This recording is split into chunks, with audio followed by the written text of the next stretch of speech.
इस सब में क्या हुआ इसका मैं एक विवरण आपको दूंगा। बट उससे पहले आप सबके माध्यम से मेरी सभी मतदाताओं से गुजारिश है कि वो चुनाव के इस त्योहार में बढ़ चढ़ के हिस्सा लें, और ख़ास तौर से यूथ से। हमने बहुत सारे यूथ वोटर्स को जोड़ा है अपने वोटर लिस्ट में, मैं बताऊंगा किस प्रकार से। तो नौजवानों के साथ साथ राजनीतिक दलों को भी इस लोकतंत्र के महापर्व में भाईचारे और अमन के माहौल में लोकतांत्रिक रूप त्योहार के रूप में इसे मनाएं, ऐसा सबसे हमारा अनुरोध है। हम हम बिल्कुल दृढ़ संकल्प हैं, बिल्कुल कमिटेड हैं। जो चुनाव हम कराएंगे जेएंडके में भी और पूरे देश में भी, जिसकी तैयारी पूरे देश में चल रही है, ये हमारा लास्ट विजिट है। स्टेट्स को हम विजिट कर चुके हैं काफ़ी। बिल्कुल पीसफुल, प्रलोभन मुक्त और अधिक से अधिक भागीदारी के साथ कराएं, ऐसा तैयारी हमने की है। और ऐसा हम क्यों कह रहे हैं इसका भी विश्वास आपको कैसे हो ये भी आपको बताएंगे। 24 के लिए, असेंबली इलेक्शंस के लिए, पार्लियामेंट्री इलेक्शंस के लिए देश में जहां जहां बुक्ड हैं, 24 में काफ़ी सारे हैं, उन सब के लिए हम तैयार हैं। पिछले दिनों 2 दिनों में सबसे पहले हमने राजनीतिक पार्टियों से बातचीत की। तो श्रीनगर में हमारे पास में जो राजनीतिक पार्टी मिलने आई उन्होंने क्या कहा ये मैं आपको बताऊंगा। उसके बाद डीएम एसपी से, आईजी से, एडीजी से हमने डिस्कशन किया, उन्होंने निर्देश दिए। उसके बाद में जितनी एनफोर्समेंट एजेंसी हैं सेंट्रल गवर्नमेंट और स्टेट गवर्नमेंट की, उनसे आज जम्मू में मीटिंग की और फिर सीएस, डीजी और उनके सारे साहिबान से मुलाकात की। तो सबके साथ क्या हुआ, उन्होंने क्या कहा, ये मैं आपको विस्तृत बताऊंगा। तो हमसे नेशनल पार्टीज में बीजेपी, सीपीआईएम और इंडियन नेशनल कांग्रेस मिलने आई, और उसके अलावा स्टेट रिकॉग्नाइज्ड पार्टी में नेशनल कॉन्फ्रेंस, जेके, पीडीएफ, पीडीपी पार्टी भी मिलने आए। तो इन्होंने हमसे क्या मांग की है मैं पहले उनकी तरफ से आपको बताता हूँ।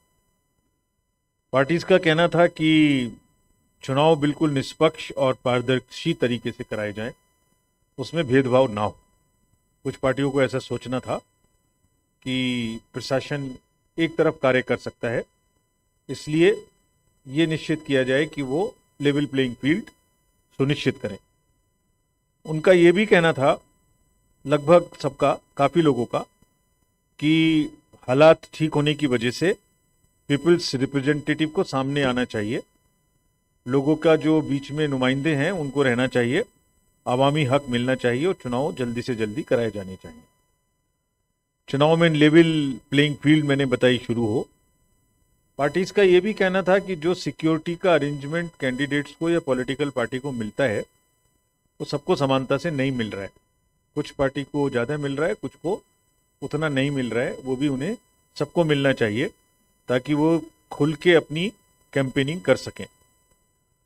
उन्होंने कुछ ऐसे भी अपने तजुर्बे साझा किए चुनावों के संबंध में जो डीडीसीए के चुनाव के समय में आए थे, जिसमें उनका कहना था कि लेवल प्लेइंग फील्ड नहीं हो पाई थी, बहुत से कैंडिडेट्स को निकलने नहीं दिया गया, इस टाइप की चीज़ें उन्होंने हमसे कही। एक नेक्स्ट पॉइंट उनका कहना था कि जब हम कुछ परमिशंस लेने जाते हैं या सुविधाएं लेने जाते हैं तो उसमें डिस्क्रिमिनेशन का स्कोप प्रशासन के पास रहता है, तो हमें सबको बराबर समानता के साथ में सुविधाएं मिलनी चाहिए।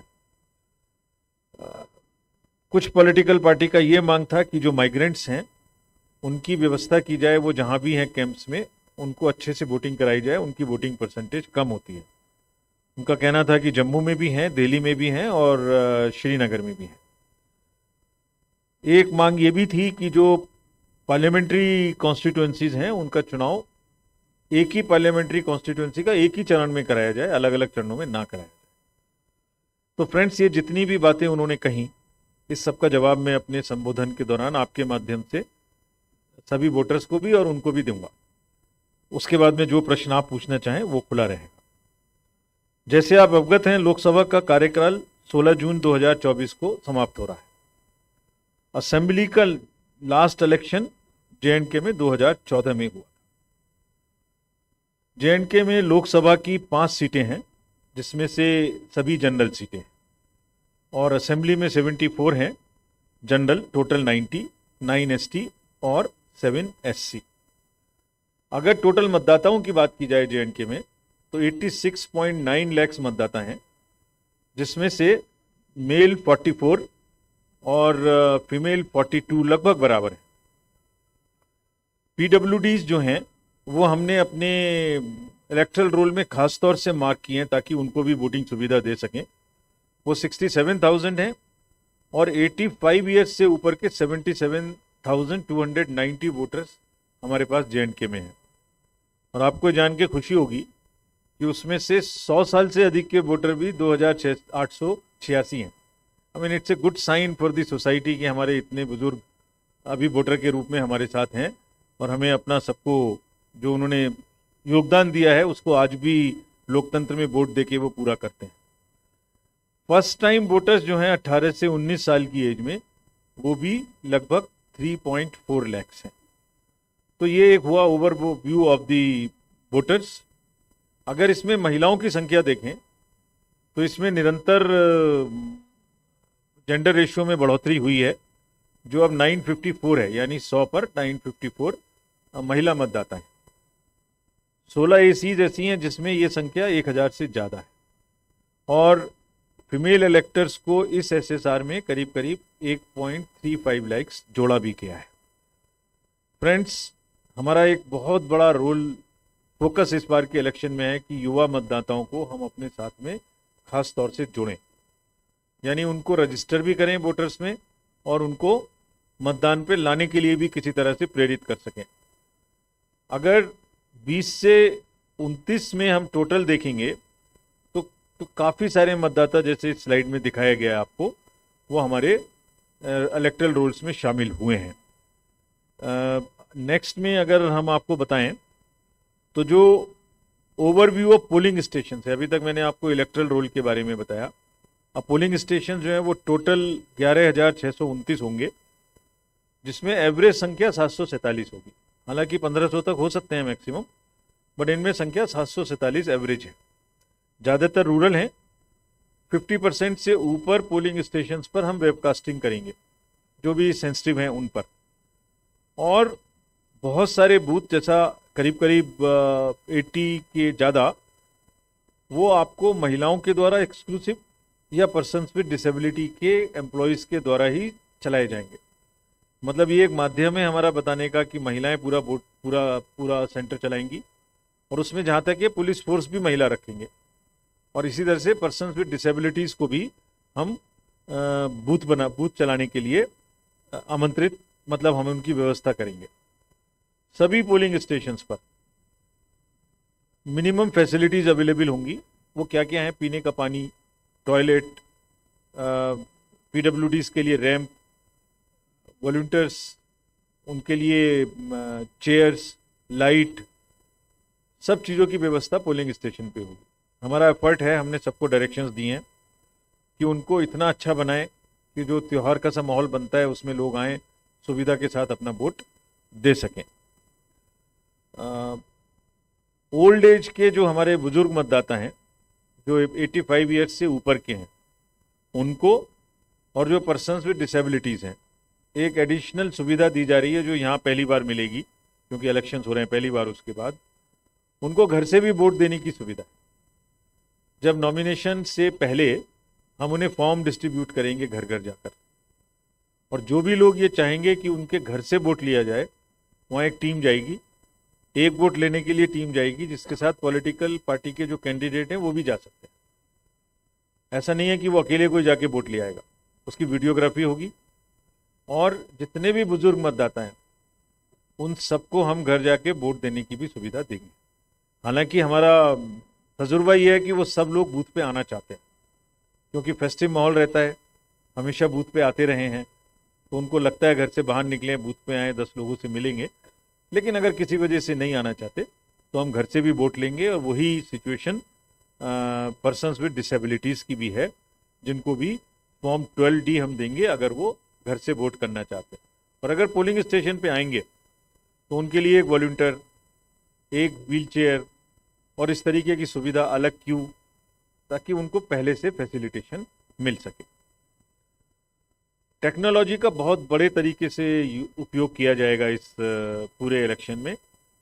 एक 3 वर्टिकल में अगर मैं आपको बताऊं, एक वोटर्स और एक कैंडिडेट्स और एक मैनेजमेंट। तो वोटर्स को वोटर हेल्पलाइन पे सभी चीज़ें देखने की सुविधा है, उनका बूथ कहाँ पर है, उनका अगर कार्ड को उन्हें डाउनलोड करना है, अगर उनका नंबर लिखा हुआ है वोटर कार्ड में, बीएलओ कौन है, कोई भी चीज़ वोटर को अपने से जाननी है तो वो यहाँ जान सकते हैं। इसी तरीके से कैंडिडेट को, ये जवाब मैं उनको दे रहा हूँ जिन्होंने मुझसे पॉलिटिकल पार्टी ने प्रश्न किया था लेवल प्लेइंग फील्ड का। अब इस सुविधा पोर्टल के माध्यम से जो भी पहले अप्लाई करेगा किसी सुविधा को, उसको पहले मिलेगी। यानी पार्टी ए ने अगर कहा कि मुझे कल 11 बजे एक ग्राउंड चाहिए, तो वो ऑटोमेटिक इस पोर्टल में टाइम स्टैंपिंग हो जाएगी। उन्होंने आज 10 बजे अप्लाई किया था, तो दूसरा व्यक्ति अगर 10:20 पे अप्लाई करता है सेम सिचुएशन के लिए, तो जिसने पहले किया था उसको मिलेगी, यानी फर्स्ट इन फर्स्ट आउट। तो ये जो डिस्क्रिशन है फील्ड अलॉट करने का ऑफिसर्स का, उसको ऑलमोस्ट ख़त्म कर देंगे। यानी आप जो पहले मांगेगा उसको पहले मिले। आपके माध्यम से जो ये एक और एप्लीकेशन है, इसको हम चाहते हैं कि आप थोड़ा प्रोपोगेट करें। सी विजिल इसका नाम है, सिटीजन्स बी विजिलेंट। यानी अगर कोई भी गड़बड़ी किसी भी चुनाव में हो रही है, किसी भी बूथ पर, कहीं कोई धमका रहा है, कहीं कोई प्रचार गलत तरीके से कर रहा है, कोई फेक न्यूज़ गलत तरीके से चल रही है, कोई किसी तरीके का प्रलोभन दे रहा है, तो या तो आप इस एप्लीकेशन में टेक्स्ट लिख दीजिए ऐसा ऐसा हो रहा है, या उसकी फ़ोटो खींच लीजिए। कोई भी चीज़ हमें जब आप इस पर डालेंगे, और आपको और कुछ करने की ज़रूरत नहीं है, अपना पता लिखने की ज़रूरत नहीं है, आपकी आइडेंटिटी भी सेव है। आपका जो लोकेशन है उससे हम समझ जाएंगे कि आपने कहाँ से हमें ये शिकायत की। विदिन 100 मिनट्स जो भी हमारी नज़दीक की टीम होगी, फोर्स एफएसटी एसएसटी की, वो वहाँ पहुँचेगी, जांच करेगी, निदान करेगी, बात सही थी आपकी, बात गलत थी आपकी, पार्शियली सही थी, और उस पर पोस्ट भी करेगी कि हमने 100 मिनट में आपकी कंप्लेंट को कैसे निपटाया। तो आप सबके माध्यम से अनुरोध है, इसका बहुत इस्तेमाल किया है कंट्री में जहाँ इलेक्शंस हुए रिसेंटली। बहुत सारी जो इलीगल इरेगुलर प्रलोभन थे उनको पकड़ने में भी मदद मिली है हमें बहुत। तो यहाँ के वोटर्स तो बहुत जागरूक हैं, अगर हमें इसमें सूचना देंगे तो कार्रवाई हमारी तरफ से 100 मिनट में गारंटेड रहेगी। ये एक अनदर इम्पॉर्टेंट एस्पेक्ट है, नो योर कैंडिडेट, ये एक एप्लीकेशन है। तो मतदाता का अधिकार है कि वो जाने मेरा कैंडिडेट कौन है।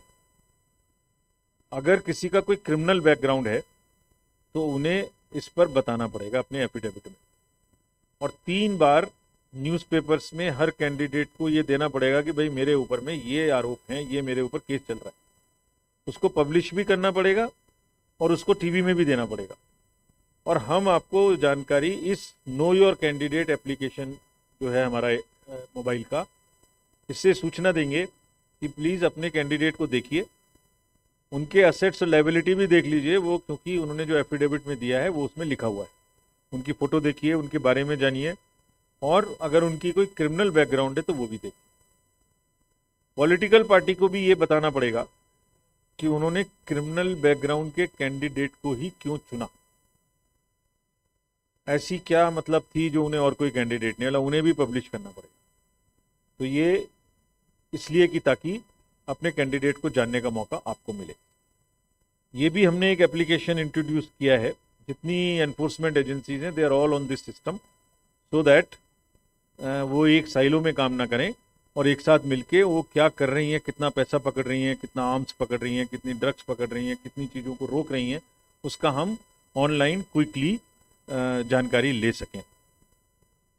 पूरी स्टेट में जो भी चेक पोस्ट हैं उसका डिटेल्स यहाँ है। जो इंटरनेशनल बॉर्डर्स हैं, इंटरनल बॉर्डर्स हैं, उनमें सब में विजिल काफ़ी मात्रा में बढ़ाई जाएगी, और जो 47 इंटर स्टेट चेक पोस्ट हैं और करीब करीब 385 इंटरनल चेक पोस्ट हैं, तो फोर्सेज उनको 24/7 चेक करेंगी। कोई भी किसी भी तरीके की गलत एक्टिविटी करने का जो प्रयास करेगा उस पर ये लोग 100% नजर रखेंगे। इंड्यूसमेंट फ्री इलेक्शंस कराने के लिए आज हमने सुबह में एनफोर्समेंट एजेंसी से बैठक की, जिसमें income tax, customs, DRI, narcotics, BSF, excise, liquor, bank, RBI, police, सबको इकट्ठा एक साथ बैठक की, एयरपोर्ट्स, सिविल एविएशन। क्या उनसे कहा ये मैं आपको बताता हूं। कोई भी मनी का जो कंट्रोल है उसको रोकने के लिए वो काम करेंगे। No irregular illegal use of money should take place during the elections. वैसे यहाँ शिकायत कम है, लेकिन फिर भी लिकर, कैश, फ्रीबीज की कोई घटना ना घटे, वोटर्स को कोई प्रलोभन ना दिया जाए, इस पर सभी डिपार्टमेंट्स कॉन्टिन्यूसली कार्य करेंगे। खास तौर से जो ड्रग्स या कैश, इस तरीके का जो भी मूवमेंट, गोल्ड, उसको खास तौर से ध्यान रखा जाएगा। एयरपोर्ट्स पर भी, रोड्स पर भी, रेलवे पर भी, नेशनल बॉर्डर्स में भी, इंटरनेशनल बॉर्डर्स में भी, चेक पोस्ट में भी, एफएसटी के द्वारा भी। इंटरनेशनल और नेशनल जो इंटर स्टेट बॉर्डर्स हैं उन पे विजिलेंस सेटअप करके एक्स्ट्रा बढ़ाई जाएगी। जो भी एयर स्ट्रिप्स हैं या जो भी हेलीपैड्स हैं, उनमें अगर कोई भी अनचार्टर्ड फ्लाइट्स आएंगी तो ऐसा नहीं है कि उन अनचार्टर्ड फ्लाइट्स में कोई बाहर से सामान लेके कुछ आ जाए और यहाँ उसका मिसयूज करे। उसकी भी चेकिंग के स्पष्ट निर्देश bureau of civil aviation security की गाइडलाइंस के अनुसार सब डिस्ट्रिक्ट्स अपने अपने एरिया में हेलीपैड्स की चेकिंग करेंगे। ये भी उनको स्पष्ट निर्देश दिए गए ताकि लेवल प्लेइंग फील्ड भी रहे। Similarly excise, transport, forest, all of them will work. GST will also very strongly work to see through the analytics यहाँ पर कोई अनयूजुअल ट्रेंड तो नहीं है गुड्स के आने का। मतलब 360 डिग्री से, चाहे वो पूरी इकोनॉमिक एक्टिविटी पे ड्यूरिंग दी इलेक्शंस ध्यान रखा जाएगा। इसके बाद में जो डिस्ट्रिक्ट मजिस्ट्रेट्स, एसपीज हैं, उनको बहुत स्ट्रांग मैसेज दिया गया है कि सारे चुनाव को प्रलोभन मुक्त और लेवल प्लेइंग फील्ड के साथ में कराना उनकी जिम्मेदारी। अगर वो ऐसा नहीं कर पाएंगे तो commission will be extremely strict with them. जो भी एक्शन लेना पड़ेगा वो हम लेने से बिल्कुल नहीं कर रहे। उनके नीचे जो लोग हैं उनको कैसे समझाना है, उनको कैसे कंट्रोल करना है, ये उनका काम, ये वो जाने। अगर कहीं भी मिस्टेक होगी तो ये एक्सक्यूज नहीं है कि नीचे वाले ने किया, आप उनको कंट्रोल करें। सब पार्टीज के बीच में लेवल प्लेइंग फील्ड एस्टेब्लिश करना उनकी जिम्मेदारी है। लोकतंत्र के इस पर्व में किसी के साथ भेदभाव ना हो, सब पार्टीज बराबर हो, चुनाव लड़े निष्पक्ष। वायलेंस या इंटिमिडेशन या थ्रेट टू वोटर, इस पर वो विशेष रूप से अपना ध्यान रखेंगे और इमीडिएट कार्रवाई करेंगे जहां ऐसा हो। जैसा मैंने सुविधा ऐप के समय बताया था, जो भी ग्राउंड्स देनी है, मीटिंग प्लेस देनी है, गाड़ियां देनी है, झंडे की परमिशन देनी है, वो सबको बराबर रूप से देंगे। ये सुनने में नहीं आना चाहिए हमें कि किसी पार्टी को दिया या किसी पार्टी को नहीं दिया या देने में देर लगाई। कैंडिडेट्स को और पॉलिटिकल पार्टी के जो सीनियर लोग हैं उन्हें उनके थ्रेट परसेप्शन के हिसाब से सिक्योरिटी प्रोवाइड करने की इंस्ट्रक्शंस उनको भी दी गई है। और आज सीनियर अफसर्स की मीटिंग में भी सीएसडीजी साहब की ये कहा गया है, इसको रिव्यू करें। जिनको नहीं मिली है और जिनको थ्रेट परसेप्शन है उनको इलेक्शन में, कैंपेनिंग में दौरान दिक्कत ना हो, इसके हिसाब से समुचित सुविधा दी जाए। जो कश्मीरी माइग्रेंट्स हैं उनके लिए हम जम्मू में, उधमपुर में स्पेशल कैंप्स बनाएंगे, बूथ्स बनाएंगे। उनको फॉर्म्स भी देंगे समय से, और उनका वोटिंग परसेंटेज जनरली कम रहा है। उनसे अनुरोध भी करेंगे कि वो खुद से ज़्यादा करें, और हमने डीएम जम्मू, कमिश्नर जम्मू और सीएस साहब को भी कहा है कि उन कैंप्स में जाके दिखवाएं, बात करें कि ऐसा क्यों है, उनकी वोटिंग परसेंटेज कम है। सबका मानना यह था कि उनके बात करने से वो वोटिंग परसेंटेज को बढ़ाएंगे। प्रोसीजरली जो फॉर्म्स उपलब्ध कराने हैं समय के अनुसार, वो हम लोग निश्चित रूप से उन्हें उपलब्ध कराएंगे। जो भी कैंडिडेट्स के एफिडेविट्स हैं उनको अपलोड किया जाएगा ऑनलाइन, जिसको आप केवाईसी नाम के एप्लीकेशंस में देख भी सकते हैं, जैसे मैंने पहले आपको बताया। वोटर पार्टिसिपेशन थोड़ा कुछ जगहों में काफी कम है, उसको बढ़ाने के लिए बहुत मल्टीवेरियस प्रयास चल रहा है। एक तो बड़ी मात्रा में यंग वोटर्स को एनरोल किया गया है। दूसरे, हर स्कूल कॉलेज में एक AERO स्पेशल अपॉइंट किया गया था भाई, ताकि आप जाके बच्चों से बात करो, उन्हें वोटर बनाओ, प्रेरणा दो। तो हम समझते हैं कि इस बार वोटिंग परसेंटेज पे टिप नाम का एक हमने प्रोग्राम लॉन्च किया है, टर्नआउट प्लान। जिन जिन बूथ्स पर कॉन्स्टिट्यूएंसी में पोलिंग परसेंटेज कम थी उसमें, ताकि लोगों को अधिक से अधिक पार्टिसिपेट करें और बैलेट की महत्ता समझ में आए, बैलेट से किस तरह से अपने मन की सरकार बना सकते हैं ये सबको समझ में आए। And the victory of ballot is what is the festival of democracy. Fake news का प्रचलन आजकल बहुत बढ़ गया है, रोज नई नई किस्म की फेक न्यूज़ चलती हैं। उस पर हर डिस्ट्रिक्ट में एक डिस्ट्रिक्ट कंट्रोल रूम रहेगा इंटीग्रेटेड, जो टीवी पर क्या चल रहा है देखता रहेगा, सोशल मीडिया में क्या चल रहा है देखेगा। हमारी एक टेलीफोन लाइन है 1950, उसमें क्या शिकायतें आ रही हैं, तो जैसे मैंने बताया सी विजिल पे क्या शिकायतें आ रही हैं, एक ग्रीवेंस पोर्टल है उस पर क्या शिकायतें आ रही हैं, सबको एक साथ देखता रहे। और जो भी फैक्ट नेरेटिव्स हैं, fake narratives, misinformation, disinformation या ऐसी चीज़ जिससे पब्लिक ऑर्डर डिस्टर्ब हो सकता है, उस पर डिस्ट्रिक्ट मजिस्ट्रेट SP सख्त कार्रवाई करेंगे। और इसके लिए IT एक्ट के अंतर्गत नोडल ऑफिसर अपॉइंट होता है हर स्टेट में, वो भी JNK में अपॉइंट कर दिए गए हैं।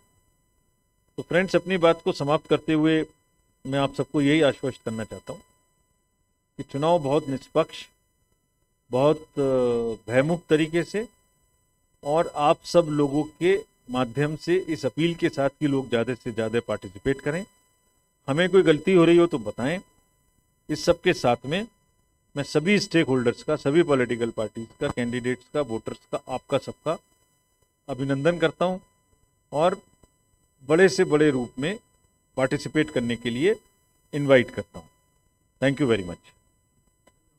Thank you for those detailed remarks, sir. So we'll start. Just raise your hand. Where is the mic? Let's come to him first. Yeah. Then he'll come to you next. Good afternoon, sir. Welcome to Jammu. I'm Pradeep Datta from Times Now TV channel. My question is that SBI has complied with the Apex Court orders. Local बात पूछिए। This is very important because the nation wants to know about that. पूछिए। SBI has already complied with the Apex Court order. They had submitted the report related to the electoral bond. Now it is up to you. Are you going to make it public by March 15? Or any kind of instruction been given till the panel will be reaching back to Delhi that report should not be made public or any details should not be divulged regarding the data? And the small second question is, you spoke about the Lok Sabha election here, but are you going to have the assembly election along with the Lok Sabha elections? Okay. You can give it to the gentleman next to him. Yeah. Right.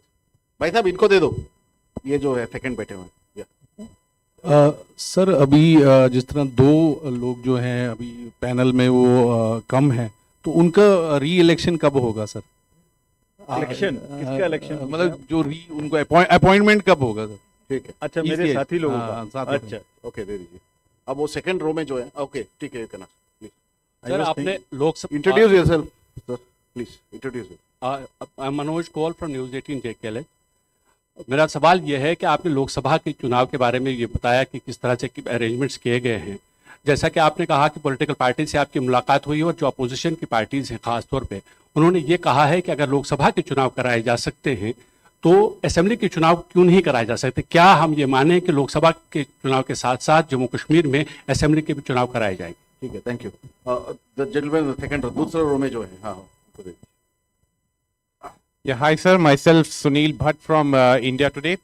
Sir, in the last 10 years, opposition parties have been, alleging that whenever they file complaints as far as violation of Model Code of Conduct is concerned, their complaints are not taken seriously and Election Commission is being, impartial. That's what their allegation is. And they are also accusing the Election Commission that Election Commission has lost its credibility in last 10 years. Okay, we'll take a question from this side now. Anybody asking question from this side? Yeah, please give it to. We'll come there. I am Rajendra from Hello. I am Rajendra from Take One Television. आपने अभी कहा कि youth को ज़्यादा से ज़्यादा बुलाया जाएगा वोटिंग करने के लिए? क्या है वो आपके पास नुस्खा जिससे ज्यादा से ज्यादा यूथ आ जाएंगे आपके पास वोट डालने के लिए या गवर्नमेंट बनाने के लिए?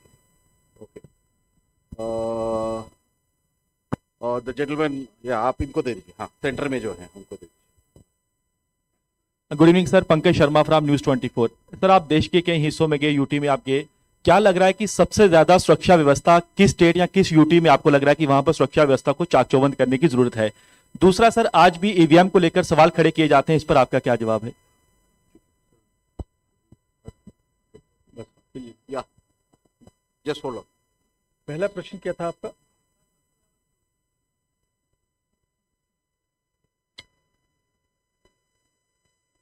Yes, SBI's electoral bonds, and you said nation wants to know. I was thinking कि आप मुझसे यहाँ के प्रश्न पूछेंगे। उनको माननीय उच्चतम न्यायालय ने आदेश दिया था कि 12 तारीख तक वो हमारे यहाँ सारी डिटेल सबमिट करें, और कमीशन का उनके प्रश्न से भी जुड़ा हुआ है वो जो क्रेडिबिलिटी वाला प्रश्न पूछ रहे थे, बड़ा लोडेड प्रश्न आपने पूछा था, उसका भी जवाब दूंगा आपको। हमारा बिल्कुल कोर्ट में ये बहुत स्ट्रांग हो रहा था कि पारदर्शिता के पक्ष में है चुनाव आयोग हर तरीके से। हमारे 3 ही पिलर हैं। Number 1, disclosure, disclosure, disclosure. Anything we do in the commission and anything our district magistrates down the line in the election process do is based on 2 pillars: disclosure, disclosure, disclose everything to the public, to the voter. Voter have right to know everything what we are doing, how we are doing, and therefore we end all our press conference, all our visits with the press conference, so that you can ask those questions, even including questions like credibility of the commission. Very openly you can ask. So, Commission had always been in favor of transparency, and that was our stand in the electoral bond case also. Uchtam Nyayalaya has ordered the SBI to give it to 12th. They have given it to us yesterday in time. I'll go back, look at the data, and would definitely disclose it in time. Your question is satisfactorily answered. Thank you. 2 ECs कब आएंगे ये मेरा विषय नहीं है, ये तो सरकार का अपॉइंटी और अपॉइंटेड के बीच का विषय है। I am neither appointee nor appointed, तो समय से आएंगे, आना चाहिए, बट इसका मैं आंसर एग्जैक्ट टाइमलाइन का नहीं दे सकता। लोकसभा के साथ में असेंबली के चुनाव कराने का, तो पहली बात, मैंने जब प्रेजेंटेशन किया था तो पार्लियामेंट की बात नहीं की कहीं भी। मैंने आपको असेंबली के बारे में भी पूरी सेकंड स्लाइड अगर एक बार दोबारा से लगाएंगे हम लोग तो उसमें पूरा दिखाया था। ये देखिए, दोनों बराबर बराबर दिखाई थी आपको वो कि क्या दोनों का बाइफर्केशन है। तो we are equally concerned about the assembly election, about the parliamentary election. और कल लोगों ने ये भी कहा हमसे पॉलिटिकल पार्टी में, जो आपने भी कहा कि आपने इतना समय क्यों लगाया, ये भी प्रश्न कहा। ये भी प्रश्न पूछा कि उन्हें कोर्ट में क्यों जाना पड़ा कि वहां से कहा जाए कि सितंबर तक कराइए, ये भी कहा। इसका भी जवाब आपके माध्यम से मैं आज देता हूँ, अभी तक नहीं दिया था, आज देता हूँ। जैसे आप अवगत हैं, J&K का जो रीऑर्गेनाइजेशन एक्ट था 2019 में आया। 2019 में जब एक्ट आया तो उसमें 107 असेंबली की सीटें निर्धारित की गई थी, जिसमें से 24 पाक ऑक्यूपाइड J&K की थी। उनको खत्म कर दें तो 83 बनती, ये सब आपको पता है। 83 में से 7 SC की थी और ST की नील थी। उसके बाद 2022 में डिलिमिटेशन को एक्सेप्ट किया गया। उस समय तक तो चुनाव होने का मतलब ही नहीं था। जब डिलिमिटेशन हुआ 2022 में, तो वो सीटों की संख्या बढ़ा के 107 से कर दी गई 114। ठीक है, तो असेंबली की संख्या पीओके को खत्म कर दें तो 83 के बदले हो गई 90। और उसमें 2 चीज और की गई कि ST को 9 सीटों का रिजर्वेशन दिया गया। तो मैं अगर दोबारा से आपको पूरी बात बताऊं तो 107 बढ़ के 114, 107 से 114 हो गया, 83 से बढ़ के 90 हो गया, और नई चीज हुई कि 9 सीटें रिजर्व हो गई। और इन सबको, so there was a dissonance between the reorganisation act and the delimitation. तो इन दोनों को एक करना पड़ेगा। वो एक कब हुए? दिसंबर 2023। दिसंबर 2023 में कश्मीर रीऑर्गेनाइजेशन अमेंडमेंट एक्ट 2023 आया, जिसमें क्या किया गया? 4 चीजें की गई। Schedule 2 of the RP act change करके वो संख्या 107 से बढ़ा के 114 की गई। असेंबली की संख्या 90 की गई। रिजर्वेशन 9 का एक्स्ट्रा प्रोवाइड किया गया, और इसके अलावा 2 काम और किए गए जो डिलिमिटेशन कमीशन ने कहे थे।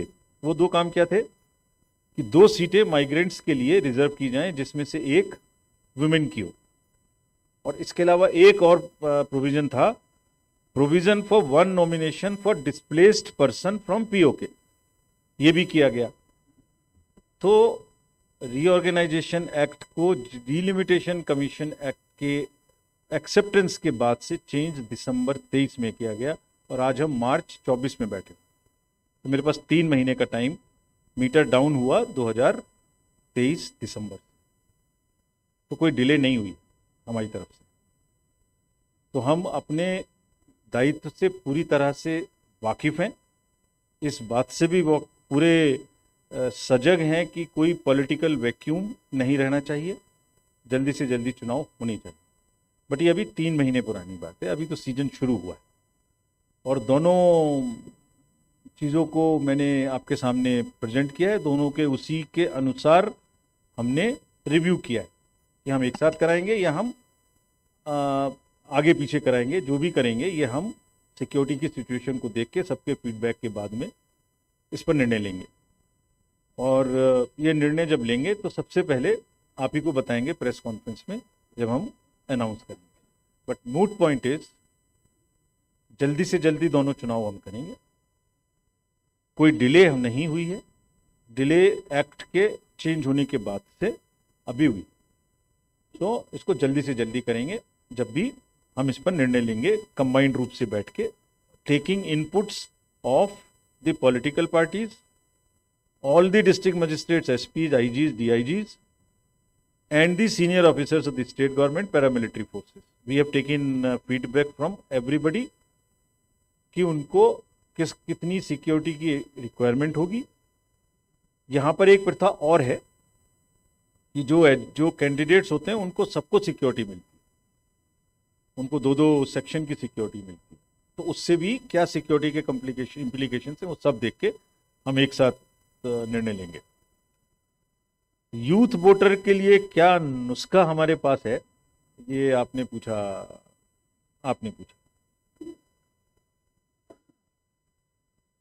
एक तो उनको सबसे पहले वोटर लिस्ट में ले आए। अगर इलेक्टरल रोल में आएंगे तभी तो पोल में जाएंगे, तो रोल टू पोल। तो इस बार पूरे कंट्री में करीब करीब 1.9 करोड़ वोटर्स को, यूथ को हम लेके आए। पहली बात तो ये हो गई। दूसरी बात, मैंने आपको एक फिगर और दिखाई थी कि 20 से 29 साल में भी जितने यूथ छूट गए थे उनको भी हम लेके आए, और करीब करीब 20 से 19 से 18 से 28 साल के बीच में कितने, करीब करीब 18 से 28, करीब करीब 27-28 करोड़ वोटर्स जो हैं वो हमारे रोल में आ चुके हैं। अब उनको एक अपैथी है, हर कॉलेज में और हर जगह में बहुत सारे आइकन्स हम यूथ बना रहे हैं, उनसे अपील कर रहे हैं, सोशल मीडिया के थ्रू अवेयरनेस चला रहे हैं, उनके कॉलेजेस में जा रहे हैं, उनको ब्रांड एम्बेसडर्स बना रहे हैं, इलेक्ट्रल लिटरेसी क्लब्स बना। तो और एक बहुत बड़ा तरीका ये भी है कि आप लोग हमारी तरफ से इस बात को उनके बीच में फैलाएं, बिकॉज बच्चे अगर डेमोक्रेसी के साथ जुड़े रहेंगे तो आधार तभी स्ट्रांग होगा डेमोक्रेसी का। सबसे ज्यादा सिक्योरिटी या सबसे कम सिक्योरिटी का जो विषय आपने कहा, हर स्टेट का election, state after state is very very different from each other. कोई दो में कोई समानता होने के बावजूद भी कुछ असमानताएं हैं। कहीं पैसे का बोलबाला ज़्यादा है, कहीं सिक्योरिटी की प्रॉब्लम है, कहीं इंटीरियर एरियाज की प्रॉब्लम है, कहीं LWE की प्रॉब्लम है। तो ऐसा कोई मापदंड नहीं है कि सिक्योरिटी कहाँ ज़्यादा कहाँ कम, लेकिन जहाँ भी जो सिक्योरिटी की आवश्यकता है उसके अनुसार फोर्सेस देके हम चुनाव को निष्पक्ष और हिंसा मुक्त कराएंगे। ये हमारी प्राथमिकता है। श्रीनगर से ले लीजिए। We'll go to Srinagar. Our एक colleagues have been MCC waiting. Complaint छूट गया, वो मैं जवाब दूंगा। श्रीनगर ले लीजिए। Yes, we'll go over to Srinagar, and I request journalists there to pose their questions. First, identify yourself and your organization, and आप हिंदी इंग्लिश में आप पूछ सकते हैं questions. Sir, myself Zeenat, I represent Republic TV. Sir, there is a concern raised by the political parties in Jammu and Kashmir about the service voters. Would like to know from your end, who are these voters and what is their number? The second question is the Kashmiri Pandits who are Which- living overseas. Which voters you said? How will they be Please hold on. Which Service voters you voters. said? Service. Service voters. service voters? Okay. Yeah. Okay. Continue. And the Kashmiri Pandits who are living overseas, what facilities will be provided to them in order to participate in the electoral process? Okay. Next question from whoever is asking the next question. Kindly identify yourself and ask the question. Sir मेरा नाम सोहेल है, मैं times now नौबाद को represent कर रहा हूं। मेरा question है कि लोकसभा चुनाव को लेकर जो सिक्योरिटी अरेंजमेंट है उसकी क्या स्टेटस है इस वक्त, क्या रिक्वायरमेंट थी और कहां तक कंप्लीट हुआ है? ठीक है. We'll take one more question from there. Sir hello Yes, yes. Sir, मेरा नाम फरहत है, मैं ईटीवी भारत को यहाँ रिप्रेजेंट कर रहा हूँ। सर, जब आपकी मीटिंग यहाँ कर श्रीनगर में थी तो वहाँ वो अपोजिशन पार्टी पैंथर्स पार्टी के जो रिप्रेजेंटेटिव थे हरीशदेव सिंह, तो उनको आपसे मिलने की इजाजत नहीं दी गई थी, तो वो जानना चाहेंगे हम कि उनको क्यों रोका गया था। आज भी उनको जम्मू में बताया जा रहा है कि डिटेन किया गया है। ठीक है. और One more? पूछिए. No, from Srinagar. श्रीनगर. हाँ, Okay. श्रीनगर से. तो Any more श्रीनगर questions? के my friends, media friends from Srinagar. First, let me start from the Panthers party first. The J&K National Panthers Party, the matter is under dispute. Whom do we meet? Let us clarify this. And this formula is for entire country. So we meet national parties, we meet recognized state parties, and we invite them in alphabetical order. And this is all across the country. The party which you refer to is under dispute. And since the dispute gets settled, there is no one whom authoritatively we can meet. The moment dispute is over, claims and counterclaims are settled, we will definitely be very, very happy to meet every recognized party. इससे ज़्यादा खुशी की हमारे लिए कोई बात नहीं कि हम सबसे मिल सकें, उनकी बातों को सुन सकें और उसके अनुसार हमारा फीडबैक सिस्टम भी स्ट्रांग होता है. Security related requirements we have already assessed. Now, going back, we will assess, we will sit on the drawing board. We will assess as to exactly how much we require when we do parliamentary election, how much we require when we do assembly election, how much we require when we do both elections together. We will calculate this with the resolve कि जब भी हम चुनाव कराएंगे वो बिल्कुल निष्पक्ष और अच्छे से कराएंगे और दोनों में बहुत देर नहीं है. नाउ अबाउट माइग्रेंट्स की बात को मैं पहले ही एक्सप्लेन कर चुका हूँ. कैंप्स बनाए जाएंगे उनके लिए और कैंप्स बनाने के बाद वहाँ पर वोटिंग की सुविधा उन कैंप्स में 20 के करीब जम्मू में और उधमपुर में और दूसरी जगह में बना के और दिल्ली में भी कैंप बनाएंगे उनके लिए. About service voters, my friend asked about service voters. So पूरे J&K में जो सर्विस वोटर्स किसको कहते हैं पहले ये समझ लेना चाहिए हम लोगों को. जो लोग आर्म्ड फोर्सेस में या CAPF में काम कर रहे हैं और बॉर्डर्स पर बैठे हुए हैं या दूर जगह में बैठे हुए हैं, अपने प्रदेश में नहीं है जहां वो रजिस्टर्ड है, तो ऐसे जम्मू कश्मीर के वोटर्स जो इस समय आर्मी में या CAPF में जम्मू कश्मीर से बाहर काम कर रहे हैं उनको हम सर्विस वोटर्स कहते हैं और पोस्टल बैलेट्स भेजते हैं. 2019 में उनकी संख्या 77,503 थी। 2022 में वो घट के 72,737 हो गई और आज 2024 में सर्विस वोटर्स की संख्या 76,876 है। मतलब इट इज रिड्यूसिंग फ्रॉम 2019। लेकिन ये J&K के वो लोग हैं जो अपना बहुमूल्य योगदान आर्म्ड फोर्सेस में बाहर दे रहे हैं। तो जैसे पूरी कंट्री का नियम है, ऐसे इनके लिए भी हम पोस्टल बैलेट ETPBS के तरीके से बैलेट की सुविधा उपलब्ध कराएंगे। This is what it is. चलिए, thank you. One, let us take from others. Third row over there. Yeah, please. उनको दीजिए। हाँ। सर, मैं रजत बोल रहा हूँ, जी न्यूज को रिप्रेजेंट करता हूँ जम्मू में। सर, जम्मू कश्मीर में जब भी चुनाव हो, क्योंकि धारा 370 हटने के बाद पहले चुनाव है और हमेशा देखा गया है कि पड़ोसी मुल्क को काफी इंटरेस्ट होता है, तो टेरर फंडिंग या इस तरह के मामले कम से कम हो, और क्योंकि ड्रोन का भी खतरा, तो सिक्योरिटी फोर्सेस को कुछ स्पेशल इंस्ट्रक्शंस दी गए हैं इसको लेकर। और the lady on the third row behind you. हाँ, उनको दे दीजिए। Good evening, sir. I am Shuchi representing Greater Kashmir. Sir, my question is: before coming to J&K, you have met Home Ministry officials also. So, were there any security concerns? What was the feedback from there, like vis-a-vis J&K? Say again. Sir, before coming to J&K, you have met Home Ministry officials also. That is what we had learned. So, what was the feedback there? Were there any security concern about J&K? And particularly with particular reference to assembly elections. So there's a just last question goes to that lady in the second row wearing the green dress. उनको दे दीजिए। हाँ, उनको। Thank you so much sir. Sir, Komal Singh from news 18 India. Sir, आपने कहा कि meeting के दौरान आपने CS और डिपकम जम्मू डिपकम श्रीनगर से बात की कि वोट्स को बढ़ाना है।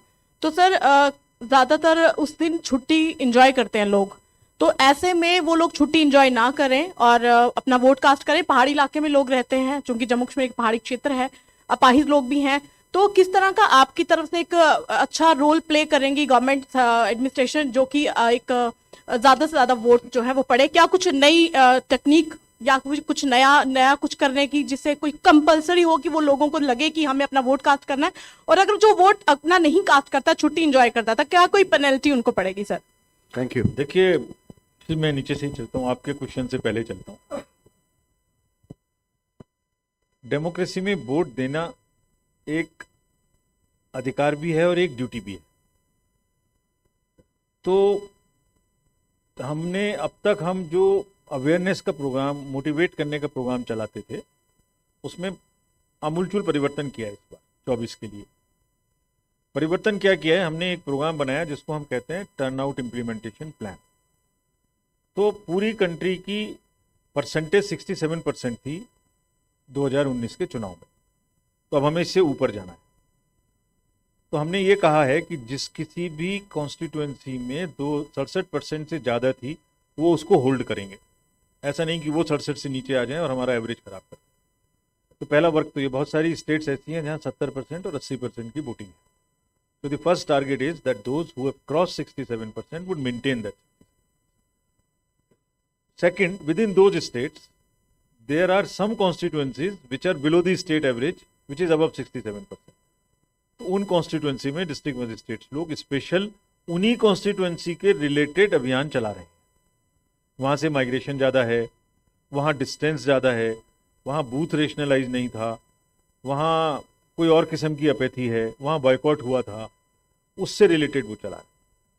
अब सेकंड कैटेगरी हम आते हैं जहाँ पर 67% से कम वोटिंग, उनमें उस कॉन्स्टिट्यूएंसी में ऐसे बूथ जहाँ उतनी भी नहीं थी जितना उस डिस्ट्रिक्ट का एवरेज था।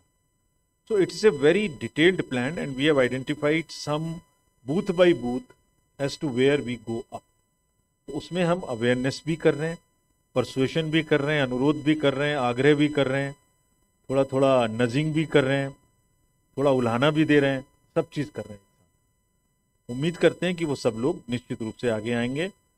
इंसेंटिव और disincentive is not that works in the democracy. मैं किसी को फोर्स नहीं कर सकता, किसी को प्रताड़ना भी नहीं कर सकते। अनुरोध ही कर सकते हैं, आग्रह कर सकते हैं। इंटरनेशनल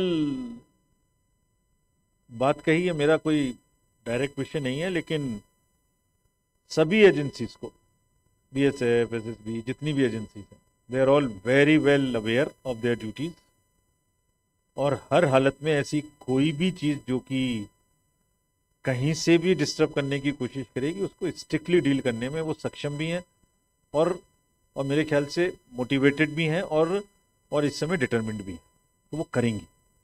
उनको खास तौर से कहा गया है, और फोर्सेस से हम सफिशिएंटली उनको इक्विप भी करेंगे। आप कुछ कह रहे थे लास्ट, एक प्लीज टेक द माइक। चलो last, that's the last question. Vinod from Gulistan news channel. जो लोग आउटसाइड द स्टेट्स हैं, बाहरी राज्यों से यहाँ पर आकर के काफी लंबे से रह रहे हैं, उसमें से कुछ IAS ऑफिसर्स भी हैं, कुछ IPS ऑफिसर भी, जिनका डोमिसाइल बन चुका है, क्या वो असेंबली इलेक्शन में अपना वोट कास्ट कर सकेंगे? क्योंकि जब से मैंने अपना करियर शुरू किया, पांडुरंग पोले जी को भी देखा है, हृदय कुमार जी के साथ भी हमने काम किया, क्या ये असेंबली में वोट कास्ट कर पाएंगे? इसमें पूरी कंट्री के लिए इलेक्टरल रोल में ऐड करने की एक ही तरीके की गाइडलाइंस हैं, दो नहीं है। पहली बात, entire country follows the same guidelines, और हमारी यही एक विशेषता है कि हम उस गाइडलाइंस को हर जगह के डिस्ट्रिक्ट मजिस्ट्रेट से नॉर्थ, साउथ, ईस्ट, वेस्ट ऐसा कैसे पालन करा लेते हैं। वो गाइडलाइन ये है, जो भी जहाँ का ऑर्डिनरीली रेजिडेंट है वो वहाँ वोटर बन सकता है, बट अगर इन दोनों को यहाँ वोट डालना है तो अपने जहाँ के वोट हैं वो कटवाने पड़ेंगे। अगर ये इनकी चॉइस है कि उस दिन यहाँ रखना चाहते हैं कि वहाँ रखना चाहते हैं, लेकिन जो भी लोग बाहर के हैं अगर ऑर्डिनरीली रेजिडेंट हैं तो वो निश्चित रूप से वोटर बन सकते हैं। ऐसे शहर में बनाए गए हैं, अब भी नहीं बने हैं तो बन सकते हैं।